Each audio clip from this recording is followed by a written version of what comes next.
ابلیس ظالم ہو گیا. تو اب آپ کیا کریں گے؟ آپ تو ایک نام لیتے ہیں، ابلیس کو بچاتے ہیں. میں کہتا ہوں ظلم کو پہلے سمجھیے، ظالم کو جانیے، اور اس کے بعد کہیے لعنت اللہ علی الظالمین.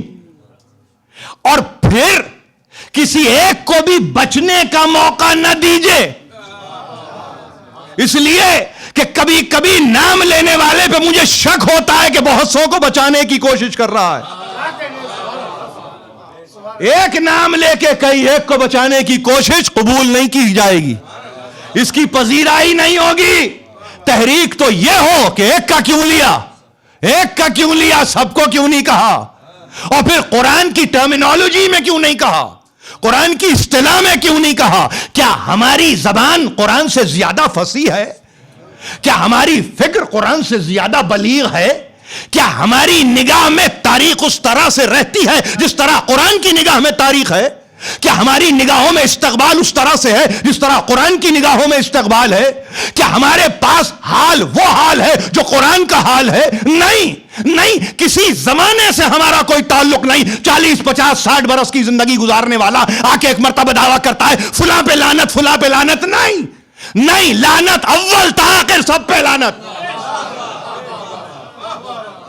سب پہ لعنت. جنہوں نے ان کے حق کو غصب کیا، وہ 11 ہجری میں غصب کیا تو، وہ 40 ہجری میں غصب کیا تو، وہ 50 ہجری میں غصب کیا تو، وہ 61 ہجری میں غصب کیا تو، وہ 95 ہجری میں غصب کیا تو، وہ 114 ہجری میں غصب کیا تو، وہ 148 ہجری میں غصب کیا تو. تاریخ کو تواتر سے پڑھتے چلے جائیے، ایک کا نام لے کے کئی ایک کو نہ بچائیے.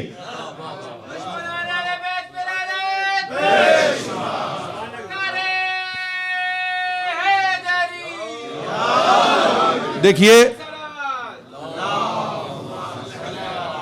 یہ میرا مزاج نہیں ہے، یہ میرا مزاج نہیں، مگر آپ سوچتے ہوں گے کہ یہ کیا گفتگو کر رہا ہوں. اتنی تکلیف ہوتی ہے کہ جہاں پر سطحی گفتگو اگر سنتا بھی ہوں تو گھبراہٹ ہوتی ہے، اور یہاں پہ کسی کی طرف روئے سخن نہیں ہے.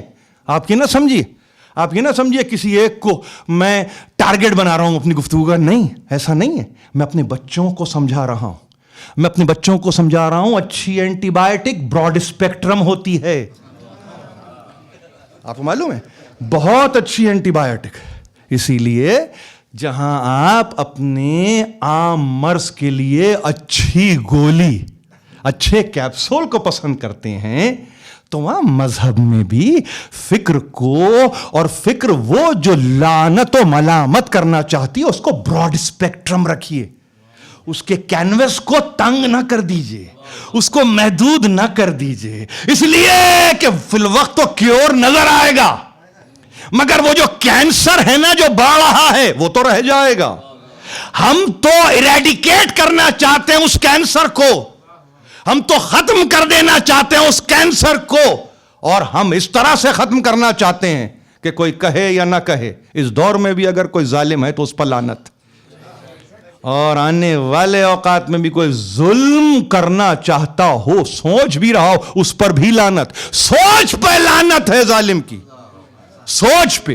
تو اب جہاں آپ کو اس بلند فکر یوں سمجھیے کہ تربیت گاہ سے تربیت ملی ہو، تو وہاں پہ ہم ایک مبتدی، آپ ایک منتہی. تو اس کا مطلب یہ ہے کہ ربط اس طرح سے قائم ہو کہ آپ کے پاس وہ طاقت ہونی چاہیے کہ جس میں کبھی آپ کو میڈیوکر بات سنے تو آپ کہیں کہ نہیں ایسا نہیں ہوتا، معصوم نے اس طرح سے نہیں کہا، معصوم کا یہ طرز عمل نہیں تھا، معصوم نہیں کہا. اور اگر کوئی اپنے آپ کو یہ کہہ رہا ہے کہ میں ان کی نمائندگی میں اس پہ لعنت کر رہا ہوں، تو یہ حق کس نے دیا؟ یہ حق کس نے دیا؟ کیا وہاں کم ہے جو آپ کے حوالے کر دیا؟ کیا وہاں پہ زبان نہیں تھی جو آپ کو دے دی گئی؟ نہیں، آزمائش ہے. ظلم کو اب ہوتا ہوا دیکھو تو ظالم سے نفرت کرو. جاتے جاتے کہا کونوا للظالم قسما وللمظلوم عونا. امیر المومنین یاد رکھو بیٹو، ہمیشہ ایک تحریک یہ رواں رہے تمہاری زندگی میں کہ ظالم کے دشمن اور مظلوم کے معین، اعانت کرنے والے، اور ایسے اون کہ جب وہ یکا و تنہا ہو جائے تو تم پھر اپنے آپ کو کہیں ایسی منزل پر نہ پانا کہ اکیلا ہے تو کیا مدد ہوگی، نہیں، اسی کی تو مدد کرنا ہے، اس اکیلے ہی کی تو مدد کرنا ہے. کونوا للظالم قسما وللمظلوم عونا.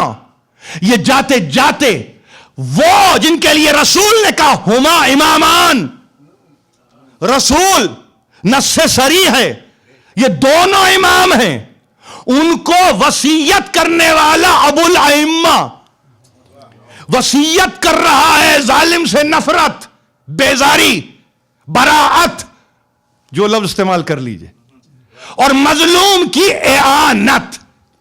اعانت تنہا براعت سے کام نہیں چلے گا جب تک کہ شعور و لاشعور میں اعانت نہ ہو مظلوم کی. کیوں؟ اس لیے کہ قول عمل مانگتا ہے. تنہا یہ کہہ دینا اس پہ لعنت، اس سے دوری، اس سے براعت، تو نتیجہ تو بتاؤ کہ نتیجہ کیا ہے. نتیجے سے بے خبری، ایک 50% کنٹریبیوشن، اور نتیجے میں کل کے قائل اور یہ کہ ہم تو بس سب کچھ لے جائیں گے. نہیں، اعلان براعت کا مطلب یہ ہے کہ جتنی بھی دوری ممکن ہے اس سے دور ہو جاؤ، پھر اس کی نزدیک نہ جانا، پھر اس کے قریب نہ جانا، پھر اس کی صفوں میں نظر نہ آنا، پھر اس کے کھانے پہ نہ ملنا، پھر اس کی نشستوں میں نہ جانا. یہ اگر براعت کا فلسفہ سمجھ میں آ جائے تو یقین جانیے آدھی سے زیادہ زندگی آسان ہو جائے گی. لیکن دشوار بناتے ہیں یہ کہہ کے کہ نہیں، بیزاری تو ہے مگر ایک مرتبہ دعوت تھی، بہت نزدیکی معاملہ بھی تو تھا، اب یہاں سے ایک اپولوجیٹک اپروچ. اسی لیے بڑے احتیاط کے ساتھ 9 ہجری میں توبہ کی کچھ آیتیں فلاں کو دے کر واپس لے لی. کیوں؟ اس لیے کہ کوالیفائی نہیں کرتا. جو اپنے قول میں پکا نہ رہا ہو وہ اپنے فعل میں سچا نہیں ہو سکتا. جس کی آدھی زندگی صنم پرستی میں گزری ہو وہ اعلان براعت نہیں کر سکتا، وہ بتوں کے تعلق سے گفتگو نہیں کر سکتا، وہ توحید کا کلمہ نہیں پڑھ سکتا. ارے اس سے بڑھ کر اور تبرہ کیا ہوگا؟ زندگی میں جیتا جاگتا تبرہ کیا ہے یہ کہہ کے کلمہ پڑھا ہے مگر برات ابھی تم نے اختیار نہیں کی.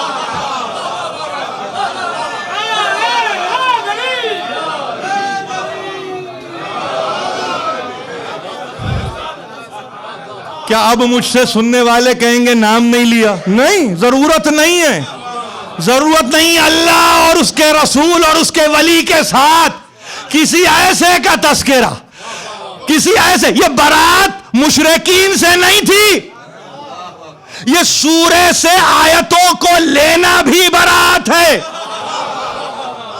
دوری، تم سے کیا تعلق؟ اللہ، تم سے کیا تعلق؟ قرآن کو دے کے جہاں واپس لے لیں،